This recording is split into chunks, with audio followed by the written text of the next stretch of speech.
I'm Al McFarlane. Welcome to the Conversation with Al McFarlane. I'm glad to be here and glad to have you along as well. Take a minute and go tell somebody that we're live right now and that we want everybody to join the program. If you've watched us or listened or tuned in on any of the platforms that we're on, we value you, value the time we have with you. We value being together, sharing, talking, projecting, speculating, sometimes commiserating, but our being together is really everything, and we so appreciate you. We want you to help us get other people involved in this conversation. We think these are conversations of consequence, conversations that matter. I tell you, it matters to me just to be able to express my thoughts and to share my feelings and to get feedback from our friends, our companions who are examining the world, how we assemble reality, and how we use our time in this space to move our people and ourselves towards freedom and towards liberation. Well, you know, Friday we do the Healing Circle, and as always, I'm so pleased to be in the company of our leader, Dr. Bravada Garrett Akinsanya. She's the principal over at African American Child Wellness Institute. Dr. B is what we call her, Dr. B, Queen Sister. Welcome, and how you doing? Good to see you again. Thank you so much. It's good to see you today as well, the day after the 4th of July, and trying to understand what freedom really means today for us in all of our communities. So I'm happy to be here with you, to join you in the Healing Circle as we talk about, freedom, liberty, social justice, wellness, all those things that take our community to healing. Put it in context. That's what we're doing. So, before I begin, I want to remind people that we are sponsored in part by the Build Wealth and 9,000 Equities, helping 9,000 Black families own a home. Information is available at 9000equities.com. Build Wealth and 9,000 Equities, helping 9,000 Black families here in Minnesota own a home. Information at 9000equities.com. So thanks to Build Wealth. Check them out. They are helping people become their best selves by ownership and wealth creation with intention. Well, we start the program today with, as we always do, with the protocol. But before we do that, let me say that we're expecting to be joined by one of our esteemed elders, the griot of our community, Dr. Professor Mahmoud Al-Qadi. And let me also preface this before we start, Dr. B, by saying that I think on Wednesday's program, I had the fortune of interviewing our sister, Kenya McKnight. And two big things were happening. One, I wanted to react to the Supreme Court activity, the court moving to allow, to make possible this idea that Trump wants to become the king, and the reaction to that action by the Supreme Court by Justice Sotomayor and Justice Ketanji Brown Jackson, and a third justice in the minority who dissented. Kagan. From Justice Kagan from the decision of the majority of the court. And as I shared that in part, I read the dissent. I think I read Joe Biden's response to that, and he was sort of seconding the dissent authored by Justice Sotomayor. Then I also took the last few minutes of the program to review. This was the 3rd of July, something that I knew and read, but hadn't really vocalized in my own life, and that was the voice, the work of the great Frederick Douglass. And so I read a part of something that we're going to do today. It's kind of go through this treatise, this document. The document is called Frederick Douglass's 4th of July speech, a speech he made in 1852. Actually, he made it on July 5th, 1862. And we'll talk about the context of that speech. But and the theme is 4th of July, Independence Day. What does that mean to a person that's enslaved? We'll talk about that today.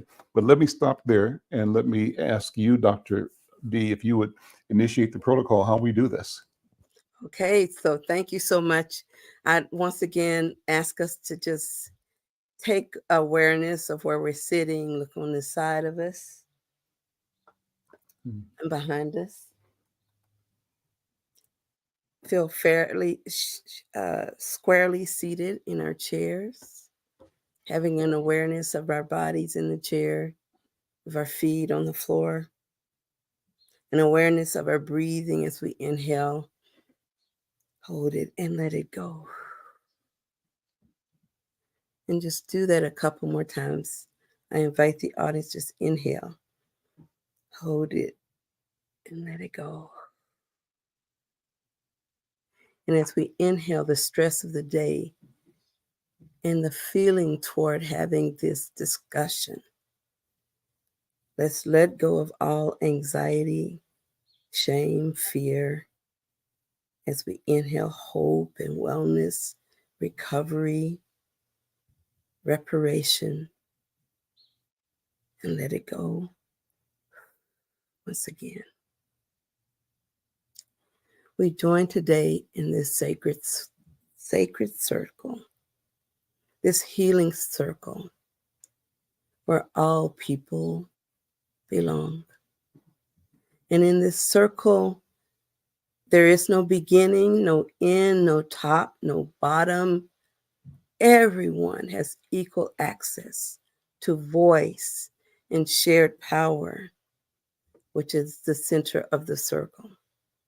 In this circle, we honor our elders, for those are the shoulders we stand on. Somebody worked our way, prayed our way, dreamed our way into existence. So we sit here, the embodiments of centuries, thousands of years of hopes and dreams. And as we sit here and honor our elders, we also honor our ancestors. For those were the very shoulders that our elders stood on. And our elders and our ancestors are sacred to us. For without them, we would not exist. And we honor our ancestors because they're closest to our Creator. So as we sit in circle as an African people in the diaspora, we connect with each other here, there, yonder. And in that connection, in this spatial space, we have the orderly process of a talking stick. And when someone has the stick, they have the center of the circle. And the stick should be passed along from one speaker to the next so that everybody has an opportunity to speak. And if you choose not to speak in the circle, you can just take the stick and pass it on. And as the spirit moves, if you need to have the stick, you can ask it back from somebody out of turn and they will hand you the stick because we are a spiritual people. So with that said, as we sit here today, honoring our community, honoring the places from which we have come, we say to our Creator, we say to our elders, we say to our ancestors, Eshe, which Ashe. means Eshe, which means thank you. Ashe. Thank you, Eshe. Ashe. Eshe. And I pass this stick on to you. Bye-bye now. Thank you, Dr. B. What a wonderful way to center. This reminds me, I've said this before, but I say it again, when I visited Ghana, every time we had a public meeting, there was a protocol that accompanied, that preceded the meeting. And it did just as we have done today. It centered the energy, the activity, the voices, but allowed and encouraged and acknowledged the presence of the ancestors in the midst. And in doing so, it also acknowledged the presence of the future. It recognized that all that will be is connected to all that was, and that this moment, therefore, is the gateway to eternity, that the eternal is now, and that we are the repositories, the conduits of that. So I think that we always must take that seriously and weigh the gravity of our thoughts our actions, and certainly our words. What I want to do, there's a 14-page document. I've read the summary of Frederick Douglass's 4th of July speech. The speech was presented in 1852 on July 5th. And I'm going to ask when he gets situated here, our elder, Dr. Mahmoud Al-Qadi, to give us context of why and when. We know the date, but what was the surrounding situation, this opportunity for Frederick Douglass to speak. But I'm going to begin the speech, and I don't think we're going to get through 14 pages of this powerful speech today, but I think that we can start a conversation. And Dr. B, if you feel like it, and if Dr. Mahmoud feels like it, and Brother Anura C. Asar, who is with Dr. Mahmoud, if he feels like it, if others feel like it, I think this will be something that we should read together aloud over several weeks, several Fridays. And we haven't got to use the whole show, we'll use parts of it. But however it shakes out, this is divine speech. It's language worth sharing, worth giving, worth hearing again. I can tell you that when I read this on Wednesday, I got lost in it. It's like I'm hearing something alive, something powerful, something clear. And it took it away from just a document that I knew about, or I might have read parts of, but when I read it out loud, it made a difference. So that's what we want to do, is share that living power of this important document, this important speech. Frederick Douglass's 4th of July speech, 1852. Let me read just his introductory remarks, and then I'm going to pass the talking stick to Dr. Mahmoud Al-Qadi, and he can either talk about the context or read, or both, and we'll just let the Spirit guide us in this conversation. Is that okay, Dr. B and Brother Mahmoud? Quite okay with me. Al, Yes. great idea. I believe in you. But here's the thing about this speech. I'm familiar with the part that was rendered in Ebony magazine on our 100th anniversary of the Emancipation Proclamation. Mm-hmm. What we don't want to do is lose the audience, is overwhelm them with this incredible piece of information. I don't think they can consume 14 pages. I agree with you. Okay. So the part I'm looking for is in the part that Ebony magazine did. And boy, that's so much. But I'm trying to find that. That might fit us, and that might take. We're going to share it between 15 and 20 minutes, maybe less than that. Okay. Maybe less than 50. But I'm trying to find the part that I'm familiar with. Well, while you do that, let me read the introduction. Oh, read the introduction. And then you can go ahead and go from there, because the introduction itself is powerful. Yeah, you can read the introduction. Yeah. And so this was, but before I do that, talk about, if you would, Mahmoud, the context. What was the event? What happened and why? It was in 1852, and I just learned from you that it was not on the 4th of July, but the 5th. And it's called the 4th of July speech. And I always thought it was delivered on the 4th of July. But apparently that's not the case. Oh my God! But what the Ebony got, the meat of it, it's awesome. It's powerful. Well, let me do this. While you're pulling it together, let me read the introductory remarks. So he says, "Mr. President, friends, and fellow citizens, he who could address this audience without a quailing sensation has stronger nerves than I have. I do not remember ever to have appeared as a speaker before any assembly more shrinkingly, nor with greater distrust of my ability than I do this day. Feeling has crept over me, quite unfavorable to the exercise of the limited time of speech. The task before me is one which requires much previous thought and study for its proper performance. I know that apologies of this sort are generally considered flat and unmeaning. I trust, however, that mine will not be so considered. Should I seem at ease, my appearance would much misrepresent me. The little experience I have had in addressing public meetings in country schoolhouses avails me nothing on the present occasion. The papers and placards say that I am to deliver a 4th of July oration. This certainly sounds large and out of the common way for me.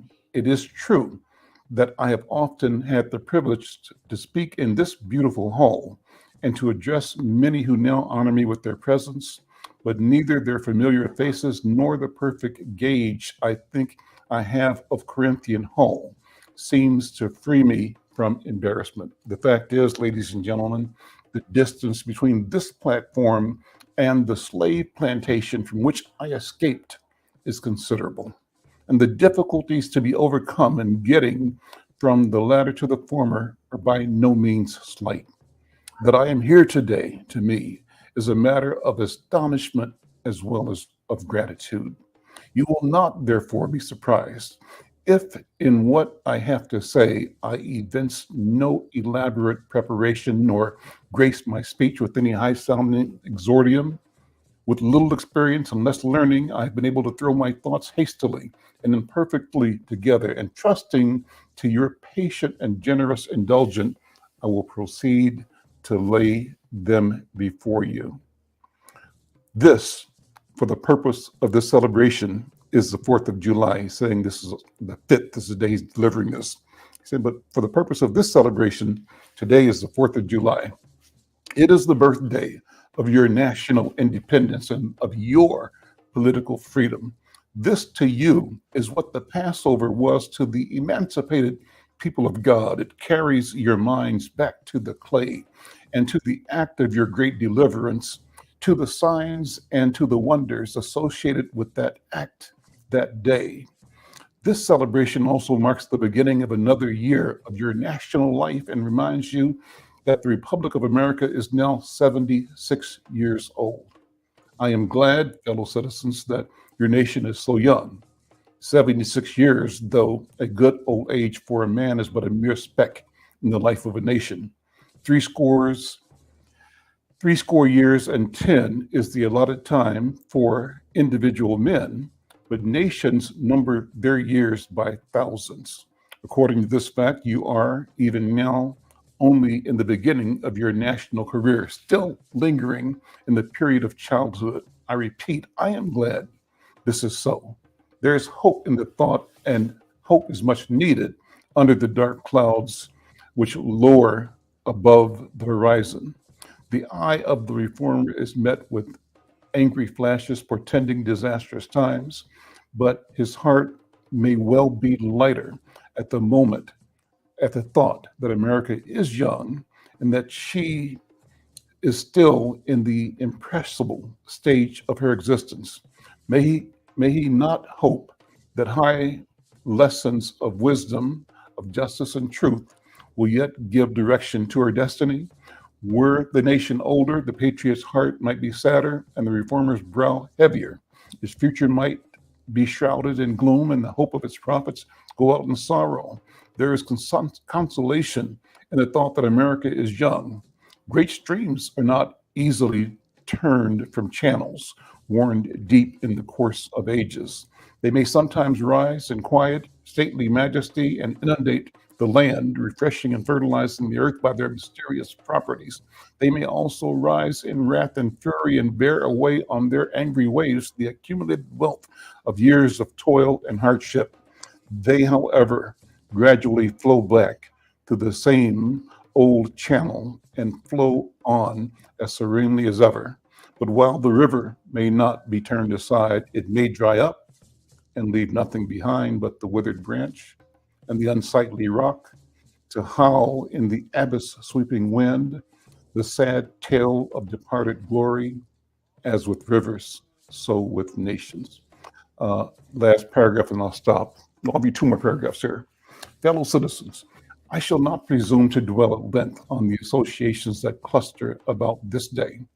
The simple story of it is that 76 years ago, the people of this country were British subjects.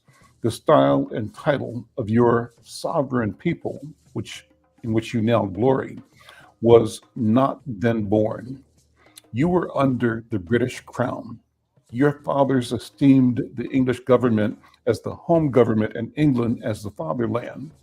This home government, you know, although a considerable distance from your home, did, in the exercise of its parental prerogatives, impose upon its colonial children such restraints, burdens, and limitations as in mature judgment it deemed wise, right, and proper. But your fathers, who had not adopted the fashionable idea of this day of the infallibility of government and the absolute character of its acts, presumed to differ from the home government in respect to the wisdom and justice of those burdens and restraints. They went so far in their excitement as to pronounce the measures of government unjust, unreasonable, and oppressive, and altogether such as ought to be quietly submitted to, as altogether not to be quietly submitted to. I scarcely need say, fellow citizens, that my opinion of those measures fully accords with that of your fathers. Such a declaration of an agreement on my part would not be worth much to anybody. It would certainly prove nothing as to what I might have taken had I lived during the great controversy of 1776. To say now that America was right and England wrong is exceedingly easy. Everybody can say it. The dastard, not less than the noble brave, can flippantly descant on the tyranny of England towards the American colonies. It is fashionable to do so. But there was a time when to pronounce against England and in favor of the cause of the colonies tried men's souls. They who did so were accounted in their day as plotters of mischief, as agitators and rebels, as dangerous men. To side with the right against the wrong, with the weak against the strong, and with the oppressed against the oppressor. Here lies the merit and the one which of all others seems unfashionable in our day. The cause of liberty may be stabbed by the men who glory in the deeds of your fathers. It goes on from there. I'm going to stop and just sit in that for a second. Brother Mahmoud, what about that? What are your thoughts? It was a magnificent speech. I remember the part that I'm looking for and can't find. Cooper, there's a two-page summary that you emailed to. Yeah, well, the thing that you said is normally the part that I know is 4 or 5 pages. That was long, and we're talking about the whole speech. And what can I recall from that? Ali Shaper, what Frederick Douglass was to me. Yeah, he was a master of the English language and a rhetorician. You know, rhetoric is an art that politicians and others of the public voice try to master how you shape speech and think of the effect that it's going to have on the audience. That's rhetoric, you know, like we get it from our politicians all the time. Rhetoric. It's really an art form to be a great rhetorician. And he was that. Why I can say that he was a master of the English language, Shakespeare's language, because he spent nearly 2 years in exile in Europe, mostly in England, but also in Ireland. And he met Donald O'Connell. the leader of the Irish revolt against the British Crown. In fact, he spent several weeks in Ireland with Daniel O'Connor. All historians know Daniel O'Connor. And what he saw in Ireland was many Irish people were in worse condition than American slaves, than like a household slave, what Malcolm called a house Negro, with the servant class, the butlers, the cooks, valets, that kind of stuff. These people could read and write English almost as well as their masters sometimes. You forget that. There was a class of slaves who were readers and writers because they lived in the house and who were exposed to a lot of this stuff. So that's one class. And, then you have the next class is the artisan class. These are skilled artisans. Many of the skills brought here from West Africa. Like metallurgists. West Africans are among the world's greatest metallurgists. When you go to Charleston, when you go to Mobile, Alabama, when you go to New Orleans, of all places, and look at the fences made of wrought irons and banister made of wrought iron, that's African. Lot of it's Yoruba stuff. It's been identified. Nobody disputes that. African brought metallurgy to America. They're a form of metallurgy. And in many of these cities in the South, the three that stand out for me is Charleston, Mobile, and New Orleans. But they're all over the South. It was skilled work. Again, Douglass, the master of rhetorician, while we were planting, plowing, and reaping, while we were working at all kinds of mechanical skills, brass, silver, gold, bronze, we're doing the work that's common to other men.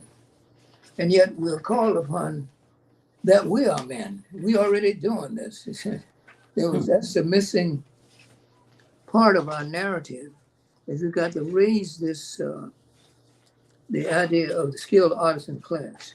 Dr. Arthur Ross, one of our historians, he wasn't black either, he was a historian on the right side of the track, estimates there were 150,000 skilled artisans among the 4 million who were free.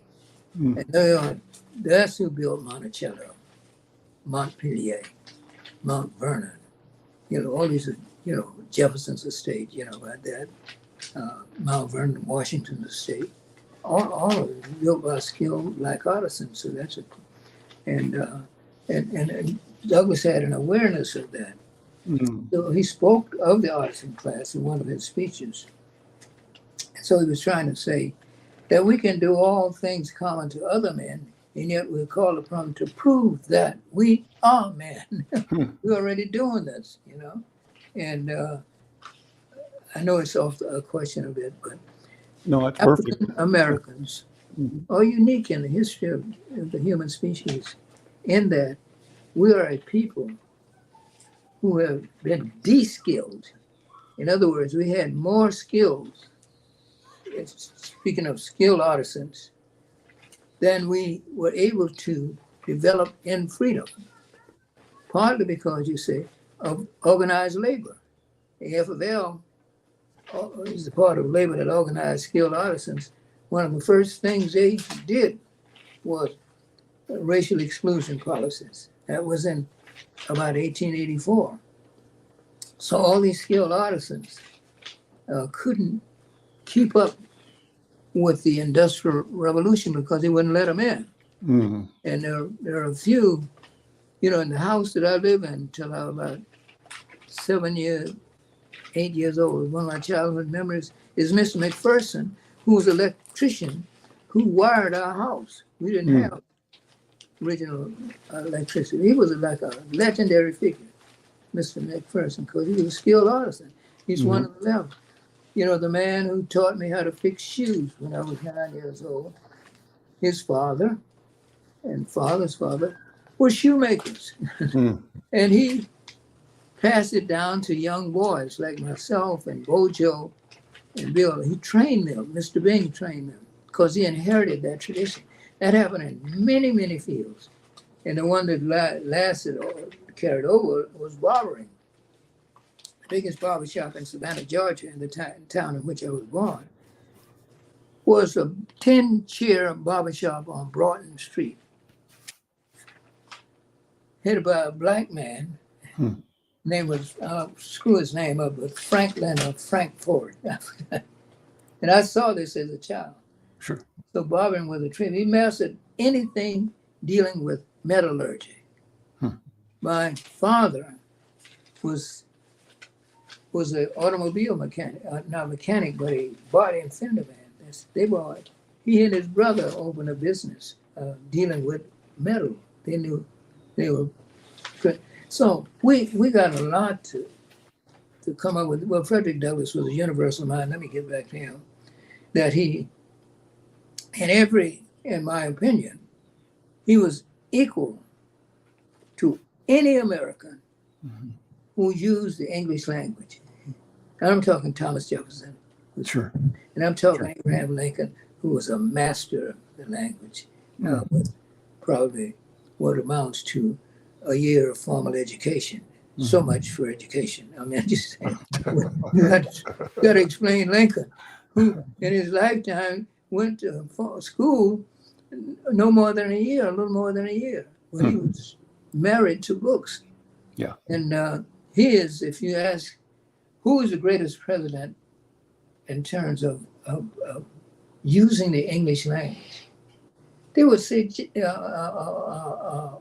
Lincoln before Jefferson. He said, almost Lincoln.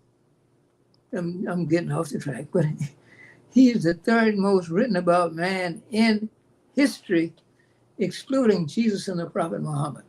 Yeah. The guys said that, the experts. But Douglass was in that class, and they were married to one another. Lincoln respected him. You know, they met 3 times. And here's what Lincoln said to Frederick Douglass. The second time was he called him at the second inaugural. He asked for Douglass to come to the second inaugural. And you can actually have pictures of this, and you can see Douglass outside. You can see his bronze skin with his thousands of people. And then he went because the president asked him to come after they made the speech. And at first he wouldn't let him in, and somebody said, "No, that's Frederick Douglass," you know. And they let him in. And when this has been described by many historians, he walked into the room. I mean, several accounts of this, but it boils down to this. He walked into the White House, in the room where Lincoln was surrounded by people and talking about his speech. And he saw Douglass enter the outer room, and he asked the surrounding parties to excuse him. I wanted to talk to my friend, Frederick Douglass. Went over to Douglass, and they sat down, and Lincoln said to Douglass, this is recorded many times, Blight, a lot of historians, Bennett. He said, when he sat down, he said to Douglass, "What did you think of my speech?" He said, "Mr. President, I think it was a sacred moment. Sacred moment." And that's partially because he used the term unrequited labor. That's a fancy term. We're saying unpaid labor. And he alluded to that, which is connected to what we're dealing with today, reparation. He alluded to it. That's why they picked it up, and Congress picked it up. And that's, the reparation goes back to 1867. That's right. And the last great reparation movement we had was a lady by the name of Callie House. Look her up, like our Callie, my dear friend Callie, Callie House. Look her up. They did the same thing to her that they did to Marcus Garvey. She actually had a movement, and they came up with Trump charges in 1917 and wiped her off the face of history.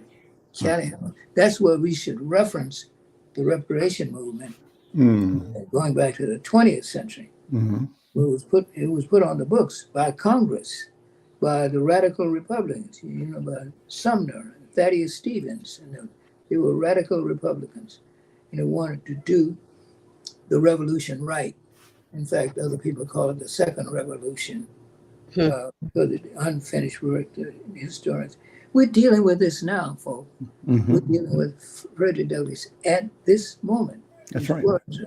Frederick Douglass, John S. Rock. Brother Mahmoud, let me ask Dr. B to come in and to speaking of the moment, one of the sections in this 14-page document, I scrolled ahead to page 5, and the subtitle is The Present. And Dr. B, why don't you share some of that, and we'll come back and continue the conversation. I'd love to, and it's a perfect segue to it, because the present now looks so much to the present back then. He says, my business, if I have any to here today, is with the present. The accepted time with God and his cause is the ever living now. Trust no future, however pleasant. Let the dead past bury its dead. Act in the living present, heart within and God overhead. We have to do with the past only as we can make it useful to the present and to the future. To all inspiring motives, to noble deeds which can be gained from the past, we are welcome. But now is the time, the important time. Your fathers have lived, died, and have done their work, and no right to enjoy a child's share. Done their work and have done much of it. Well, you live and must die, and you must do your work. Have no right to enjoy a child's share in the labor of your fathers, unless children are to be blessed by your labors. You have no right to wear out and waste the hard-earned fame of your fathers to cover your indolence. Sidney Smith tells us that men seldom utilize the wisdom and virtues of their fathers, but to excuse some folly or wickedness of their own. This truth is not a doubtful one. There are illustrations of it near and remote, ancient and modern. It was our father, when they had long lost Abraham's faith and spirit, that people contended with, which made his name great. Now, wait a minute, I skipped it. Themselves under the shadow of Abraham's great name, while they repudiated the deeds which made his name great. Now I remind you that a similar thing is being done all over this country today. Come on now. Now I tell you that the Jews are not the only people who built the tombs of the prophet and garnished the sepulchres of the righteous. Washington could not die till he had broken the chains of his slaves. Yet his monument is built up by the price of human blood.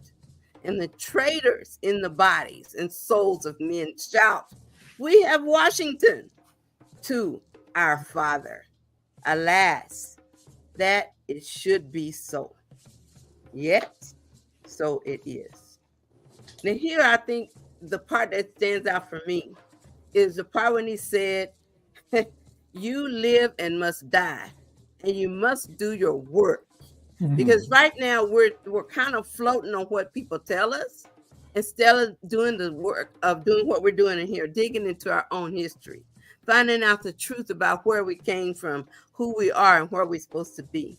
So when I look at what I'm hearing and what I'm reading, I really think back to what Baba Al was saying earlier about the fact that we belong to the present as well as the past as well as the future. And brother, I want to say Baba Al Khati, as you teach us that there was greatness in our past, and there can be and should be greatness in our now. It could and should be greatness in our future. And I believe, this is Dr. B talking, that when we merge the past with the present and the future, we think about that Sankofa bird that goes forward, flying forward, always looking behind, so that she will remember where she came from, bringing a new reality to the people. I think about how, as gifted as we are, I'm seeing the same old story repeated once again. Still yelling, Black Lives Matter.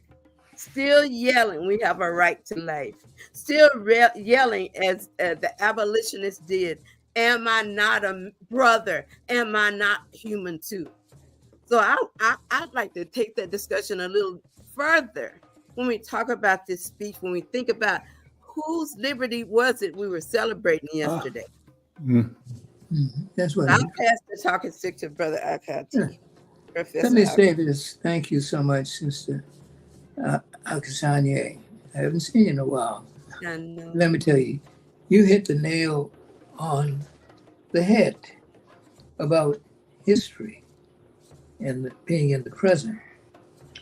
One of our latter-day prophets, and we have many, we are a blessed people. We got all these prophets that we haven't. When I say prophets, you got to understand the word. I'm not talking about somebody telling fortune and stuff like that. The prophetic voice always speaks truth to power. Mm-hmm. And we have been fortunate enough to have more than our share of prophets. One of the latter day prophets relates to what you were just talking about. And his name is James Baldwin. He said that Black and white Americans, for excellent reasons of their own, haven't the faintest desire to look back because they view the past as quite horrible, and it will remain horrible so long as they refuse to assess it honestly. That's Jimmy. History is not merely or even principally about the past. It is about the present and all that we do. You got that?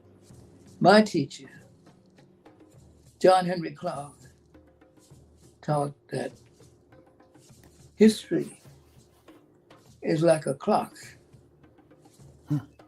It tells a people the political, cultural time of day. It's like a compass that tells them where they are. It's like geography or something. It tells them where they are on the map of human history. And lastly, and it's a curveball, because you don't expect a mind like that to be thinking about history. But X equal MC squared, Mr. Albert E. Einstein. I have no idea what X equal MC squared means. Okay. But everybody's got that in their vocabulary. Don't really know what it means. It means, to us that is a man who changed the way you look at the world. He advanced knowledge beyond Copernicus and Galileo, and he created new knowledge. And he said this, surprisingly, the distinction that we make, I would say that, the distinction that we make, you and I, about the past, the present, and the future is a stubborn illusion. You can't do that. You You can't separate the past from the present any more than you can separate the present from the future. You can't do that. And this is high science talking, not a historian. Not to put historians down, but the fact of the matter is you don't expect for a mind like that to think about history. Neither is what I think. It's a stubborn illusion. You can't literally separate the Civil War from Reconstruction. You can't do that. You can't separate the Reconstruction and its failure from the rise of the civil rights in the late 50s, early 60s. You cannot do that. It's the same people. It's a part of the same story, different chapter. Teach You now. get it out of your head that history is just about the past. No, it's about the present and everything that we do. And the Black people and other human beings who are not Black, who understand that, have to keep on pushing. We can't deal with that ahistorical stuff, anti-historical stuff. It's anti-historical what's being pushed at us now. It's not for history at all. It's about Machiavellian power, if I may say so. Machiavelli must be rolling over in his grave. That's what I was just joking around when I said that there are no morals in politics. Mahmoud, let me go back to the text here. I found another summary, and let me just read a couple of paragraphs here. We can keep the conversation. Sure. So he says in this summary of the 14-page document, this is part of it, a page and a half document. I'll read about a page of it. It says, "What to the American slave is your 4th of July? I answer, a day that reveals to him more than all other days of the year the gross injustice and cruelty to which he is the constant victim. To him, your celebration is a sham, your boasted liberty and an unholy license, your national greatness swelling vanity. Your sounds of rejoicing are empty and heartless, your denunciations of tyrants, brass-fronted impudence. Your shouts of liberty and equality, hollow mockery. Your prayers and hymns, your sermons and thanksgivings, all with your religious parade and solemnity, are to him mere bombast, fraud, deception, impiety, and hypocrisy. A thin veil to cover up crimes which would disgrace a nation of savages. There is not a nation on earth guilty of practices more shocking and bloody than are the people of these United States at this very hour. Go where you may, search where you will, roam through all the monarchies and despotisms of the old world, travel through South America, search out every abuse, and when you have found the last, lay your facts side by the side of everyday practices of this nation, and you will say with me, that for revolting barbarity and shameless hypocrisy, America reigns without a rival." Last paragraph. Behold the practical operation of this internal slave trade, the American slave trade, sustained by American politics and American religion.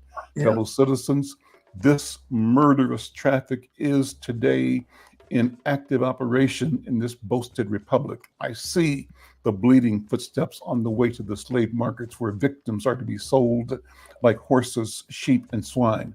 My soul sickens at the sight. But a still more inhuman, disgraceful, and scandalous state of things remains to be presented. By an act of the American Congress, slavery has been nationalized in its most horrible and revolting form. The fugitive slave law makes mercy to them a crime, and it bribes the judge who tries them. An American judge gets $10 for every victim he consigns to slavery, and $5 when he fails to do so. This damning fact let this damning fact be perpetually told, that in tyrant-killing, king-hating, people-loving, democratic, Christian America, the seats of justice are filled with judges who hold their offices under an open and palpable bribe. I take this law to be one of the grossest infringements of Christian liberty, and if the churches and ministers of our country are not stupidly blind or wickedly indifferent, they too would so regard it. That's right. They are utterly silent in respect to a law which robs religion of its chief significance and makes it utterly worthless in a world lying in wickedness. Allow me to say in conclusion, I do not despair of this country. There are forces in operation which must inevitably work the downfall of slavery. Quote, the arm of the Lord is not shortened, close quote, and the doom of slavery is certain. I therefore leave off where I began with hope. Whew. Wow. Amen. That's the Wow. part that I'm familiar with. That's the part you're looking for, right? Yes, that's what I was looking for. Yeah, Yeah, yeah. you said it to cap it off. And how the eternal optimist, he can call the shots in a negative way, but he's always eternal. One of the famous statements he made about in that context, he said, in whatever else the black man has been a failure, he's managed by one means or another to make himself one of the most interesting figures which now hold and attract the attention of the human world. Go where you will meet with him.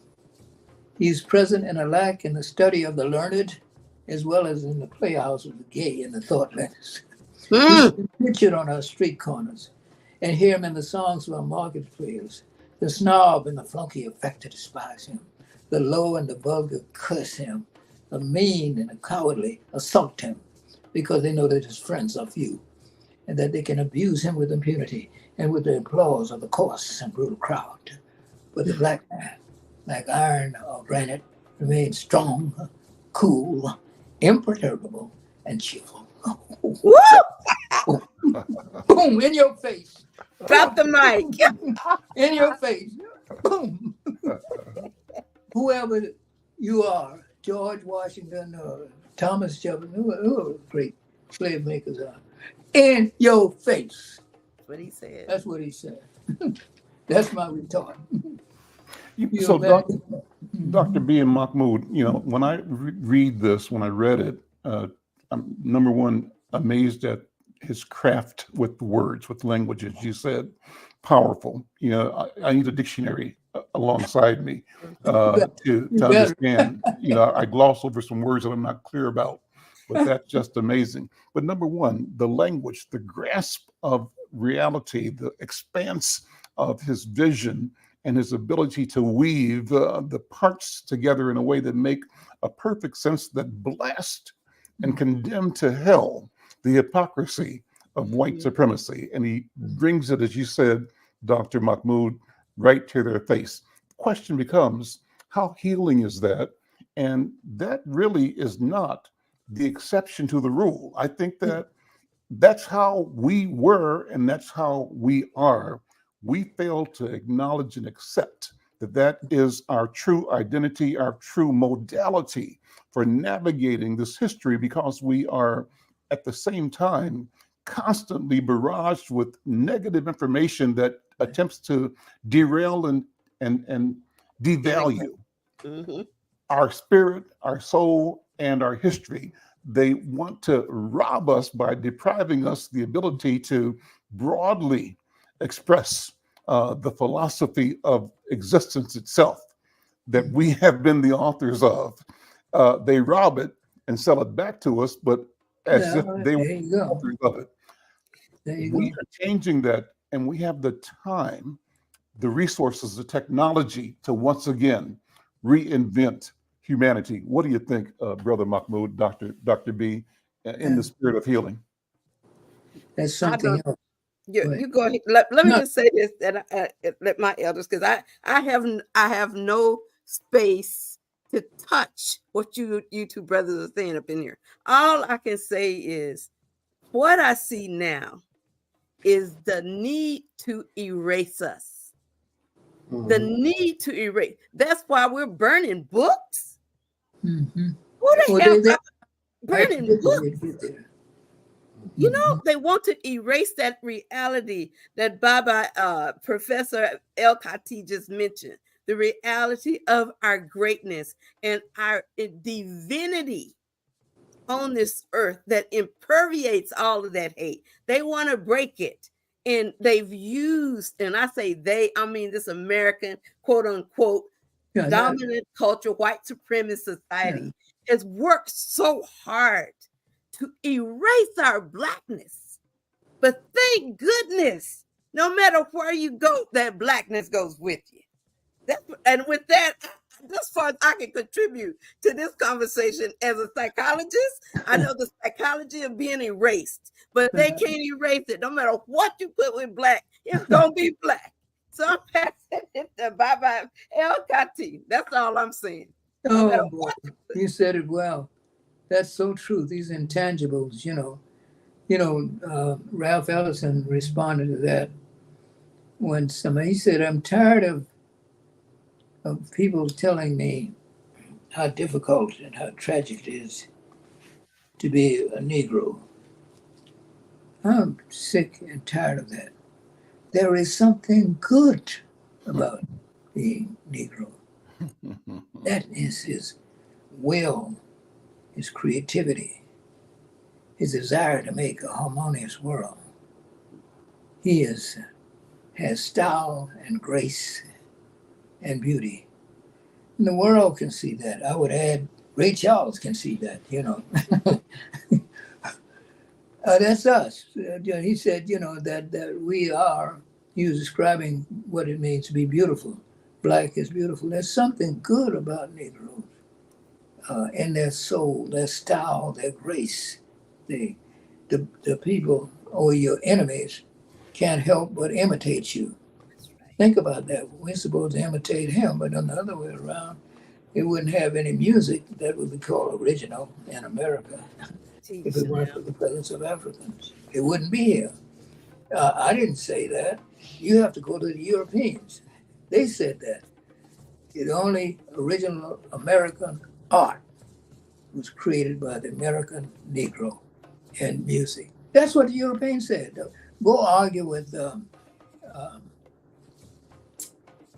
great who wrote the American Symphony.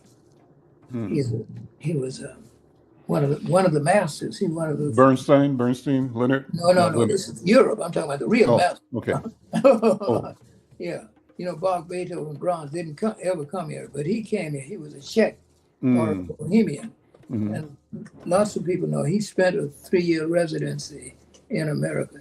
He's the only one of the great ones, Bach, Beethoven, Brahms, and that ever lived here. Listened to the music, and he wrote New World Symphony. I don't know why I can't come up with his name. Dvorak? Huh? Dvorak? Yeah, Jean-Jacques Dvorak. That's who it was. And he declared that, and any number of Europeans said that, like Toscanini said of Marian Anderson's voice. He said the voice like that comes along every 100 years or so. I never heard anything like that. He said in my lifetime. This is the master European director and composer. Said that of Marian Anderson. And so many others have said that. The Beatles have said that in their own way. How you start in the basement, listen to Muddy Waters, yes, now, listen to Johnny Hooker, Hooker, boom, boom, boom. They tell as John, the second one, who's a friend of Stevie Wonder, they did the Ivory and Ebony. The Beatle. John Lennon, or no, it wasn't Lennon. It was Paul McCartney. Yeah. Paul McCartney, yeah. Said, I think it was Michael Jordan. What we were really giving you guys when it came is secondhand Black music. That's how we learned. And you all saluted us when we studied in the basement, listened to Johnny Hooker. Some of these people, Americans, never heard of him. You know what I mean? Boom, boom, boom, boom. Johnny. That's right. You can't get that out of America. You can't hang that with a rope. You can't shoot that with a gun. That's what you can't do that. You can't kill it. That's the profound part of human personality is spirituality, which you can't murder that. And we have that. You know, you can't jail that. You can't sick dogs on that. You just can't. And he's out of his mind trying to figure out a way. How do we, because we need them, the white supremacy, the doctrine needs black people to feed off, to have some legitimacy. You know, and they don't really want to kill us.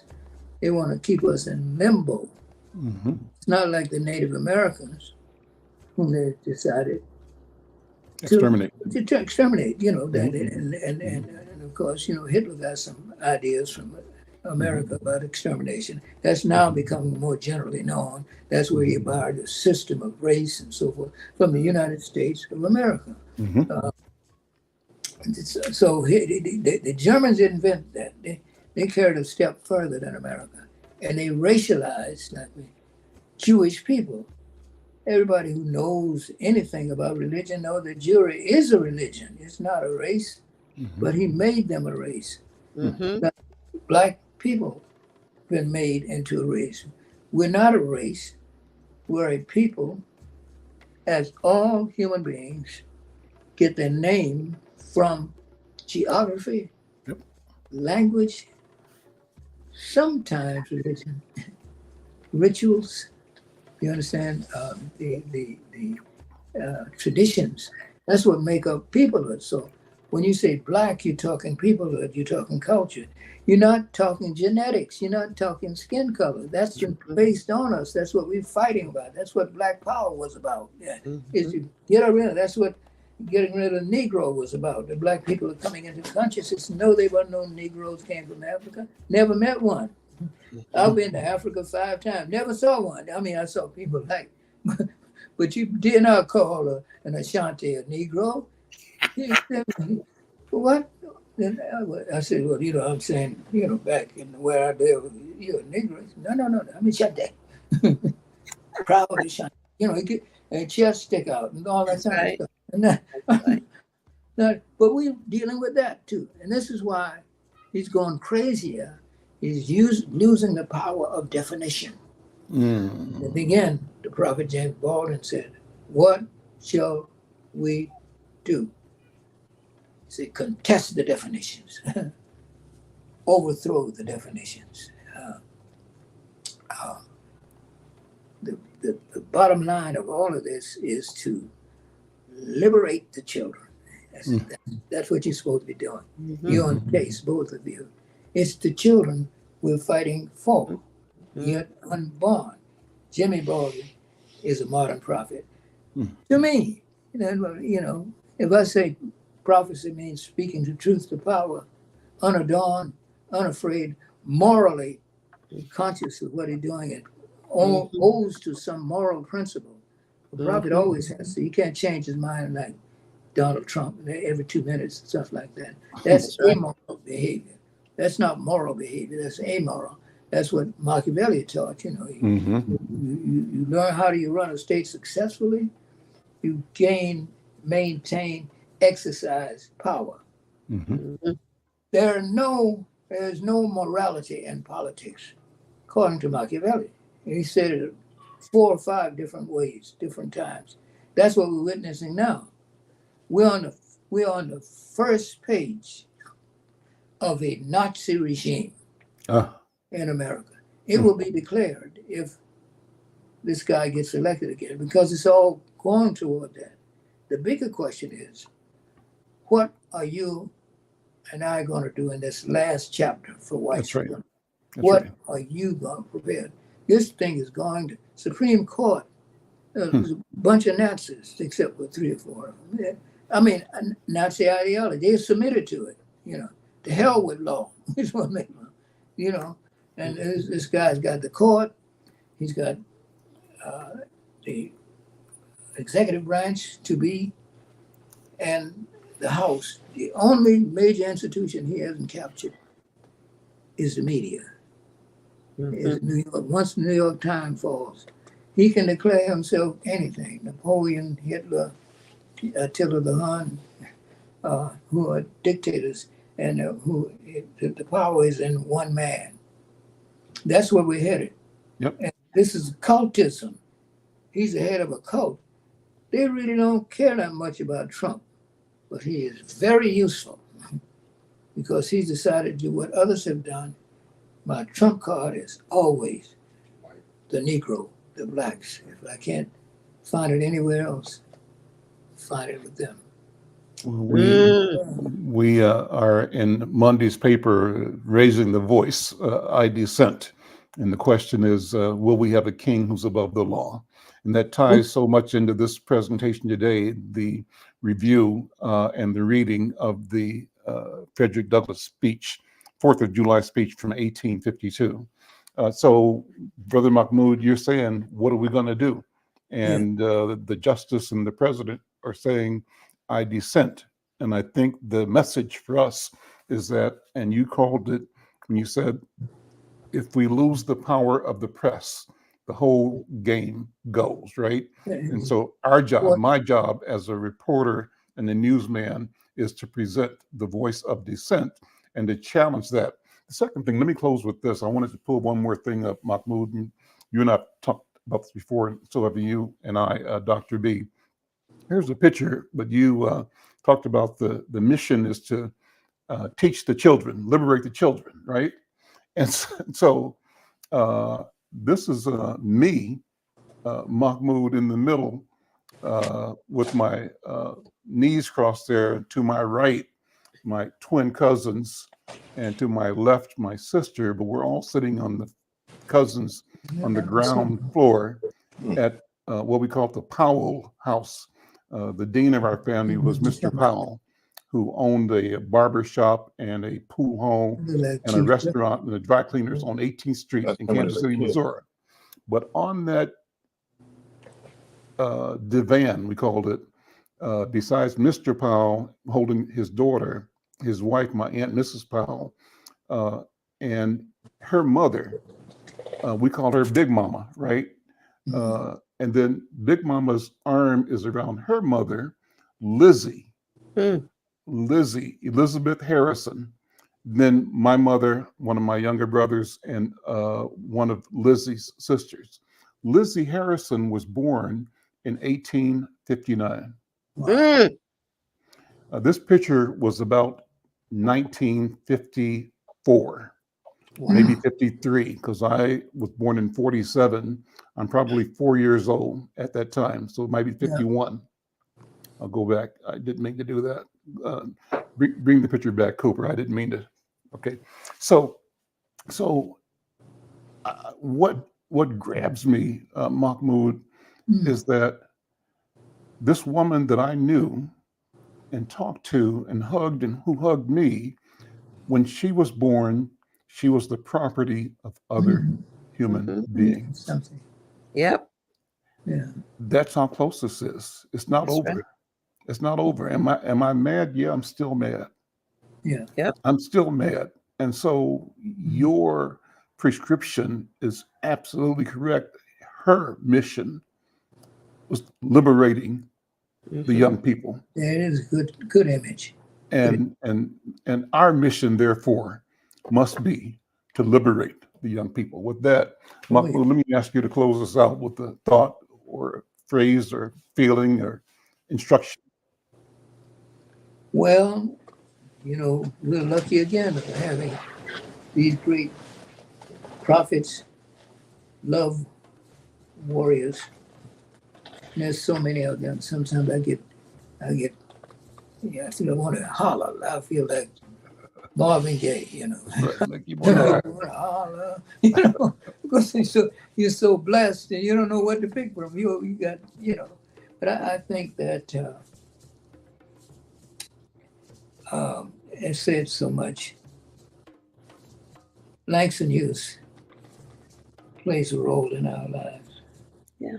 Big role in our spiritual lives. I've known Rivers.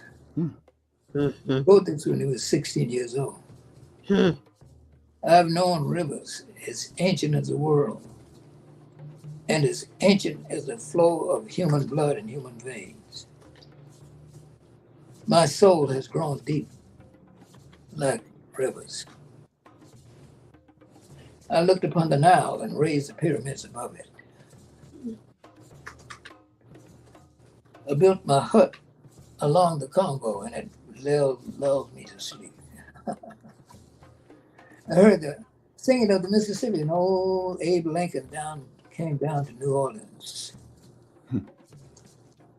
And I've seen its muddy bosom turn all golden by the sunset.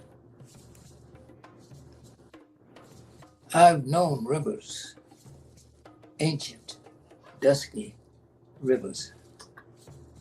My soul has grown deep like rivers. That's us. Always around great bodies of water. Everywhere. That's black people. I don't know if anybody else can say that, but I'm just saying. Langston had it. You know, image, a 16-year-old boy going to visit his dad in Mexico because his dad gave up on America because of the Richard, as white supremacy was supreme, and he couldn't live in America. He was in the high tech, what we call high tech today.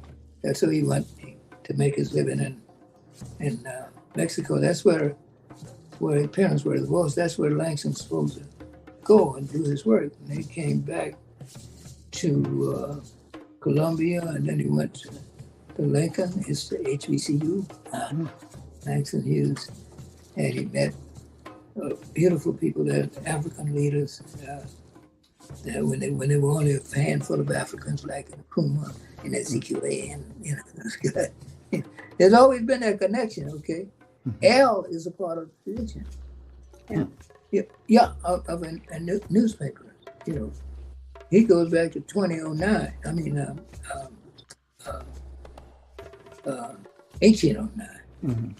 You know, with the first newspaper founded by a Jamaican and an African American. That's the tie. It's been there. That's before Garvey was born. There's always been a time. They say, some writers talk about the mainland Negroes and the people from the island. That's always been there. A tinge of Pan-Africanism has always been there. When Martin Luther King wrote his book, The Niger-Congo Exploring Party, in 1856, guess who was on his side? Robert Campbell, a Jamaican. They went to Abiyakuta, which is now called Nigeria. The king said, what you want? We want some land. You got it. Because they undermined the Niger-Congo Exploring Party. They overthrew it, because he was taking thunder from the party that led to the founding of Liberia, organized by fifth slave-holding president James Monroe. That's why Liberia is called Monrovia. And why Liberia is a corruption of the word liberty, where they started settling black people in the 1820s. In 1847, it became a republic, a mini United States, just like that. The capital, Monrovia, liberty.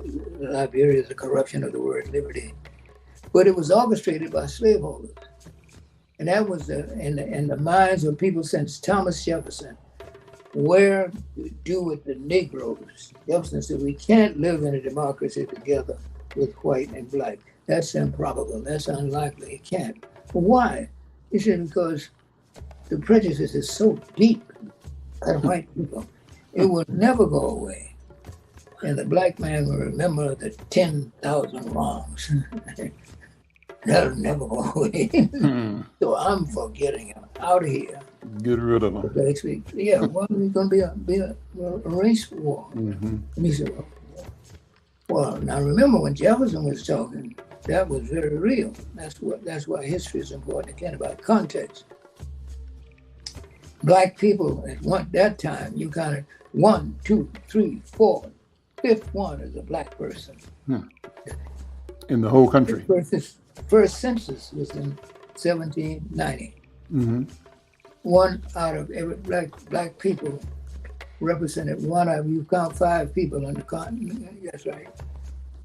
The 5th one was black. Wow. Now it represents 13% of the slaves. Think about that. So he was, that's context. That's why Jefferson, it could, there were a lot more Denmark visas back then, and Jimmy, and the people who overthrew the Creole. They were black people, and they weren't. The system was not as tight as it had become. After America got its freedom, that's when slavery really became. Yeah, it wasn't that under England. England didn't send any slavery here. They sent a system of Indentured servitude. Indentured servitude. There was no slave. Slavery was a new creation. Yeah. From indentured servitude, he himself indentured other people. It wasn't until 1661 that slavery was really racialized by the state of Virginia. By what? How do you do that? You placed a slave on the condition of the woman who was black. And every child that came out of a black woman's womb, no matter who the father was, became a slave for life. And before that, the so-called biracial children, and children not responsible for this, you would be slave for 20 years if you were biracial. Virginia changed that. They switched the thing from the father to the mother. And whoever comes out of the black woman's womb, no matter what color he was, slave for life. Slave for life. That's how they did it. We got to talk about that, though. We got to talk about various colors without being ashamed that we did something wrong. We got to come up with other words other than biracial and that kind of stuff. And Professor Al-Kati, they still doing it today. Well, I know. Everybody coming out of a black woman's womb is still marked for life. That's where it came from. You're black if you come out of a black woman's womb. That's true. But it gets ridiculous. You're black if you got one drop of black blood. Well, there's no such thing as black blood. There's no such thing as white blood. All blood is red, and it comes in types. I'm B positive. What are you? I'm just saying. I'm O, yeah. I mean, the next 10 white men or women, may be B positive. That has nothing to do with the color of your skin. That's right. Yeah, race is a false construct. More people are understanding that. It's been in the world as people been racialized since the Atlantic slave trade. That's right. People's identity was not on race. It was geographic heritage to make you belong. People are still named for geography. That's their name. You ain't a man from Sweden, you tell you I'm from Sweden. You know what I mean? He may be from Europe, and that's so-called continent, which it is not, but he'd tell you, I'm Welsh to date. Anglo-Saxon having trouble with the Welsh, not the Welsh, the guys, Scots, the guys above them. He enslaved the Scots, shipped half of them to 7 counties in Northern Ireland. That's why you have that problem today in Ireland. That's why you have a Scots-Irish problem. Scots are Protestants. Irish are Catholic. That's right. They superimpose these Scots-Irish. There ain't no such thing. That's artificial. They made Scots-Irish and then impose the language on English language on Irish people. Same thing in a way they did to us. Bernadette Devlin told me, who's Bernadette Devlin? She's one of the leaders of the radical movement in the 7 counties of Northern Ireland when it was hot. Bernadette Devlin came to McAllister College to deliver an address, and she did the history of slavery, and she included Irish. And she, in her speech, she just went over that. She said, we were slaves before West Africans were slaves. I said, no, I'm an American Negro, so that can't be. I thought, we were the slaves to the British. That's how you get that split. And she was gracious. She was, a powerful woman. No question about it. But she was gracious with me because I went backstage. Because I'm an American Negro. And ain't nobody been slave long enough. He said, you want to bet? I can prove it to you. And people should know this more generally, that slavery had nothing to do with color originally. Because right. Anglo-Saxon, that's what the undercurrent of between Anglo-Saxon and Irish to this day. It's still there. Some Irish. Let's wrap this here and come back. This is such a powerful and compelling conversation. Yes. And if you are willing, Dr. Mahmoud and you, Dr. Bravada, let's continue this conversation next week. I think it's worth having. One of the ideas you sparked with me, just to throw it out, why is it called Europe? Why is Europe described as a continent? It looks like it's West Asia to me. Yeah, the continent, the land mass, the most of it we call Asia. And it seems to me that everything in that land mass ought to be called Asia, either East Asia or West Asia. Yeah. Is there really a Europe except for... Yeah. Well, that's why critical race theory becomes so controversial, because you deal with stuff like that. There is no Europe. Europa was a name of a North African princess. That's where the name comes from, Europa. It wasn't Europe. There was no Europe until the modern era. There's no such thing as Europe. There were these people fighting and killing one another like mad dogs. You call it the Dark Ages. That's before Catholicism organized a part of Europe after it was stolen from the East. And what's the man's name? Oh God, I can't. Conference of Nicaea. He brought it. Constantine. Yes, Constantine. Yeah. Named.